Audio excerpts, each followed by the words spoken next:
दोस्तों, स्वागत है आपका नेक्स्ट 9 न्यूज में। इस रिपोर्ट में हम बात कर रहे हैं 90 के दशक के फेमस एक्टर और एक्ट्रेस के बारे में। जी हाँ, राजकुमार और साधना को लेकर जब भी इनका नाम आता है तो इनकी लव स्टोरी हर किसी को याद आ जाती है। अगर बात हो रही है राजकुमार की और साधना की ना हो तो ये तो गलत बात हो जाएगी, और भाई साधना की बात हो रही हो, राजकुमार की बात ना हो तो ये भी गलत बात हो जाएगी। लेकिन अब आपको एक इनका ऐसा अनसुना किस्सा हम आपको इस रिपोर्ट में बताएंगे कि आखिरकार जब राजकुमार को खाना खाना होता था तो क्यों हमेशा डिनर के समय पे वो साधना के घर पहुंच जाया करते थे। क्या साधना इतना टेस्टी खाना बनाती थी या फिर कुछ और बात थी। लेकिन उस समय में बात की जाए तो ऐसे बहुत सारे एक्टर और एक्ट्रेसेस थे जिनकी जोड़ी बनी और टूटी भी, लेकिन कुछ ऐसे लोग भी थे जो आखिरी समय तक भी एक दूसरे के साथ रहे। जैसा हमने आपको पिछली कुछ रिपोर्टों में बताया था कि वाहिदा थी और भी बहुत सारे ऐसे लोग थे जिनकी जोड़ी हमेशा बनी रही, और ऐसे ही यहाँ पर निकल के आए थे राजकुमार और साधना। लेकिन इनके पीछे का ट्विस्ट क्या था कि आखिरकार क्यों डिनर के समय पे वो उनके घर पहुंचते थे, वो आप इस रिपोर्ट में आखिरी तक जाने। बताते चले कि बॉलीवुड के फेमस एक्टर और फेमस एक्ट्रेस साधना की बात हम कर रहे हैं। बॉलीवुड सुपरस्टार राजकुमार ने अपनी दमदार अदाकारी और शानदार डायलॉग डिलीवरी के साथ लाखों दिलों पर राज किया था। उनका स्टाइल आज भी लोग कॉपी करते हैं। राजकुमार ने साल 1952 में फिल्म रंगीली से अपना बॉलीवुड डेब्यू किया था, जिसके बाद उन्होंने कभी पीछे मुड़कर नहीं देखा। उनसे जुड़े कई किस्से मशहूर हैं। राजकुमार के लिए कहा जाता था कि वो अपने मन के राजा थे। वहीं उनसे जुड़ा एक दिलचस्प किस्सा है। दरअसल एक बार वहीदा रहमान और साधना ने उन्हें डिनर पर बुलाया था, लेकिन उन्होंने वहाँ खाने के लिए हाथ नहीं लगाया। जी हाँ, सुपरस्टार सलमान खान के पिता सलीम खान ने एक इंटरव्यू के दौरान राजकुमार के बारे में बात करते हुए कहा था कि फिल्म उतरत की नई मंजिलें की शूटिंग के वक्त साधना और वहीदा रहमान ने राजकुमार को अपने घर डिनर पर बुलाया था। वो वहीदा के घर गए मगर वहाँ उन्होंने कुछ भी नहीं खाया। वहाँ डाइनिंग टेबल पूरी तरह तैयार था। वहीदा और साधना वहाँ थे। डिनर शुरू हो चुका था, लेकिन जब साधना ने राजकुमार से खाने के लिए कहा तो राजकुमार ने पहले खाने से मना कर दिया और कहने लगे, आप लोग खाइए। सलीम खान ने आगे कहा। वहीदा और साधना ने फिर से उन्हें खाने के लिए कहा, लेकिन राजकुमार ने फिर इनकार कर दिया। ऐसे में साधना और वहीदा रहमान ने उनसे कहा, खाना तो आप खाते ही होंगे ना। दोनों एक्ट्रेस की बात सुनकर राजकुमार ने अपना स्टाइल में कहा, जानी खाना तो हम खाते हैं, लेकिन इसका मतलब ये नहीं कि हम कहीं भी और कुछ भी खा लें। जी हाँ, इस बात से वो लोग काफ़ी ज़्यादा दुखी हो गए थे कि अचानक से ये क्या हो गया और राजकुमार ने ऐसी बात क्यों कह दी। लेकिन चलिए फिर आज आपको राजकुमार के बारे में और भी किस्से बताते हैं। हिंदी सिनेमा जगत में यूं तो अपने दमदार अभिनय से कई सितारों ने दर्शकों के दिल पर राज किया, लेकिन एक ऐसा भी सितारा हुआ जिसे सिर्फ दर्शकों ने ही नहीं बल्कि पूरी फिल्म इंडस्ट्री ने भी राजकुमार माना, और वह थे संवाद अदायगी के बेताज बादशाह कुलभूषण पंडित उर्फ राजकुमार। जी हाँ, राजकुमार का असली नाम बेताज बादशाह कुलभूषण पंडित है।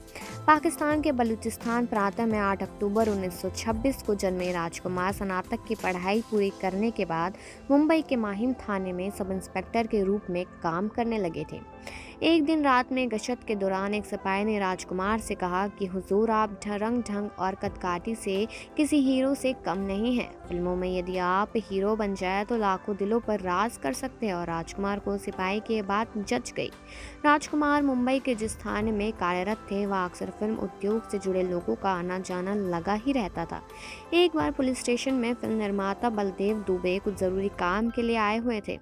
वह राजकुमार के बातचीत करने के अंदाज से काफ़ी ज़्यादा इम्प्रेस हुए और उन्होंने राजकुमार से अपनी फिल्म शाही बाजार में अभिनेता के रूप में काम करने की पेशकश की। राजकुमार सिपाही की बात सुनकर पहले ही अभिनेता बनने का मन बना चुके थे, इसलिए उन्होंने तुरंत ही अपनी सब इंस्पेक्टर की नौकरी से इस्तीफा दे दिया और निर्माता की पेशकश स्वीकार कर ली। शाही बाजार को बनने में काफ़ी समय लग गया और राजकुमार को अपना जीवन यापन करना भी मुश्किल हो गया, इसलिए उन्होंने साल 1952 में प्रदर्शित फिल्म रंगीली में एक छोटी सी भूमिका स्वीकार कर ली। यह फिल्म सिनेमाघरों में कब लगी और कब चली गई कुछ पता ही नहीं चला। इस बीच उनकी फिल्म शाही बाजार भी प्रदर्शित हुई, जो बॉक्स ऑफिस पर आंधे मुंह गिरी। शाही बाजार की असफलता के बाद राजकुमार के तमाम रिश्तेदार यह कहने लगे कि तुम्हारा चेहरा फिल्म के लिए ठीक नहीं है, और कुछ लोग कहने लगे कि तुम खलनायक बन सकते हो। साल 1952 से 57 तक राजकुमार फिल्म इंडस्ट्री में अपनी जगह बनाने के लिए संघर्ष करते रहे। रंगीली के बाद उन्होंने जो भी भूमिका मिली राजकुमार उसे स्वीकार करते चले गए। इस बीच उन्होंने अनमोल, सहारा, अफसर, घमंड, नीलमणि और कृष्णा सुदाम जैसी कई फिल्मों में अभिनय किया, लेकिन इनमें से कोई भी फिल्म बॉक्स ऑफिस पर सफल नहीं हुई।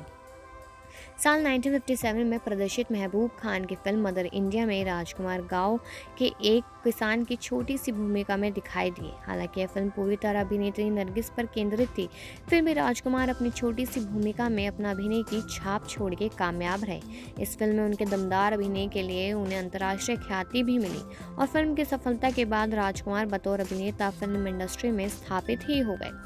साल 1959 में प्रदर्शित फिल्म पैगाम में उनके सामने हिंदी फिल्म जगत के अभिनय सम्राट दिलीप कुमार थे, लेकिन राजकुमार ने यहाँ भी अपनी सशक्त भूमिका के जरिए दर्शकों की वाहवाही लूटने में सफल रहे। इसके बाद राजकुमार दिल अपना और प्रीत पर आए 1960, घराना 1961, गोदान 63, दिल एक मंदिर 64, दूज का चांद 64 जैसी फिल्मों में मिली कामयाबी के जरिए राजकुमार दर्शकों के बीच अपने अभिनय की धाक जमाते हुए ऐसी स्थिति में पहुंच गए जहां वह फिल्म में अपनी भूमिका स्वयं चुन सकते थे।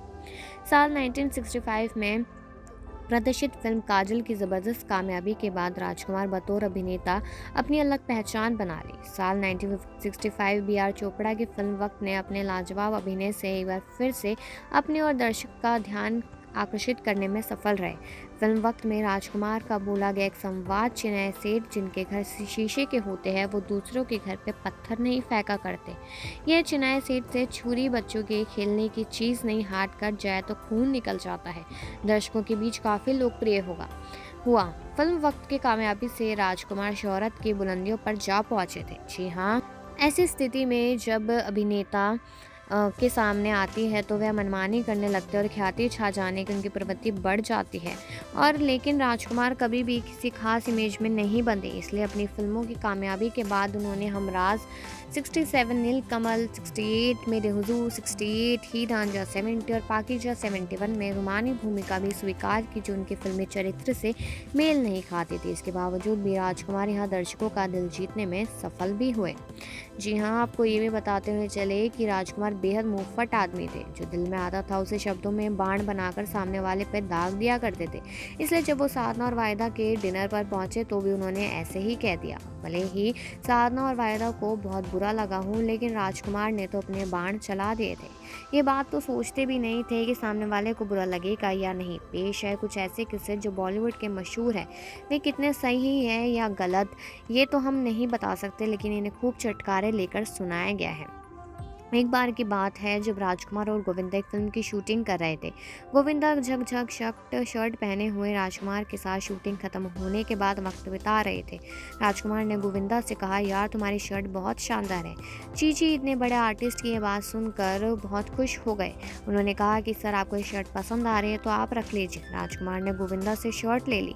गोविंदा खुश हुए कि राजकुमार उनकी शर्ट पहनेंगे। 2 दिन चीची ने देखा कि राजकुमार ने उस शर्ट का एक रुमाल बनाकर अपनी जेब में रखा हुआ था, लेकिन वो शर्ट नहीं पहनी थी। इससे तो जो गोविंदा है उनको काफ़ी ज़्यादा बुरा लग गया था। वहीं पर एक बार उन्होंने बप्पी लहरी के साथ भी कुछ कर दिया था। अपनी आदत के मुताबिक बप्पी ढेर सारे सोने से लदे हुए थे। बप्पी को राजकुमार के ऊपर से नीचे देखा और फिर कहा, वाह शानदार, एक से एक गहने पहने हो, सिर्फ मंगलसूत्र की कमी रह गई है। बप्पी का मुंह खुला का खुला ही रह गया। वही जैसे कि हमने आपको बताया कि राजकुमार कभी भी किसी को कुछ भी कह देते थे, लेकिन सामने वाला बुरा भी नहीं मानता था, लेकिन कुछ कह भी नहीं पाता था। बता दें कि जैसे कि आप लोगों ने सुना ही कि वो दोनों एक दूसरे से बेहद मोहब्बत करते थे और मोहब्बत की वजह से ही वो साथ में खाना खाना बहुत पसंद करते थे। इसलिए उनको लगता था कि रात में ही डिनर जो टाइम है वो सबसे बेस्ट रहता है। और भी ऐसी सारी बातें आपने सुनी कि क्या था उनके बीच में और क्या नहीं, लेकिन आखिरी में यही कहेंगे कि कुछ ऐसी लव स्टोरीज है जो शायद सालों साल तक जिंदा रहती है। तो आपको ये अनसुना किस्सा कैसा लगा है ये कमेंट सेक्शन में जरूर बताएं और बाकी खबरों के लिए देखते रहिए नेक्स्ट 9 न्यूज।